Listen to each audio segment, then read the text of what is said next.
ça, c'est avec du gaz chaud du coup, et c'est ce gaz-là qu'on retrouve là-bas. Exactement. C'est joli.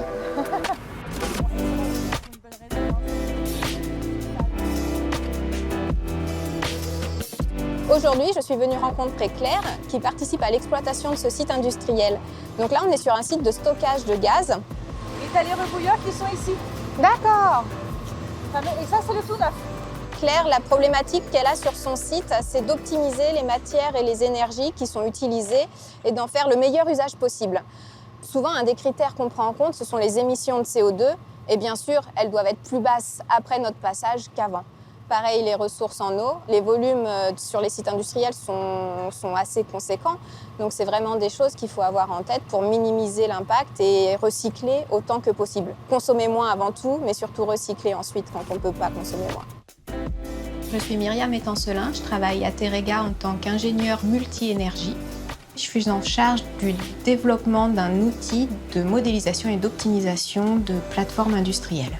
L'objectif de cette mission, c'est de proposer des solutions réalistes pour optimiser les sites industriels et aller dans le sens de la transition énergétique. Ce qu'on a vu sur notre site industriel, c'est qu'on fonctionnait à pleine charge l'hiver, quand on utilise beaucoup de gaz, et que l'été, c'était plutôt une allure modérée. Donc on a déjà un peu de fluctuations qui arrivent. Et du coup, là, les équipements permettraient d'étudier un peu ça, et après, nous, on pourra le prendre en compte en modélisation. On met à disposition de Myriam et de Terega du temps d'enseignants-chercheurs qui vont travailler sur des modèles.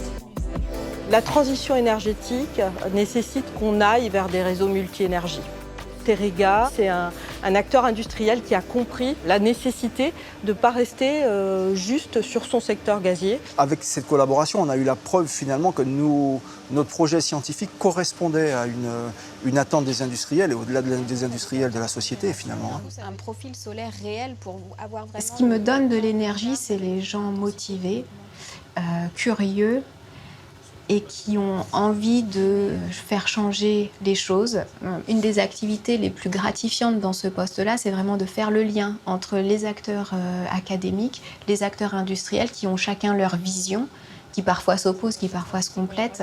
Et je trouve ça vraiment intéressant, moi, d'apporter une expertise et un point de vue qui vient pondérer un petit peu les exigences de chacun et leurs ambitions aussi.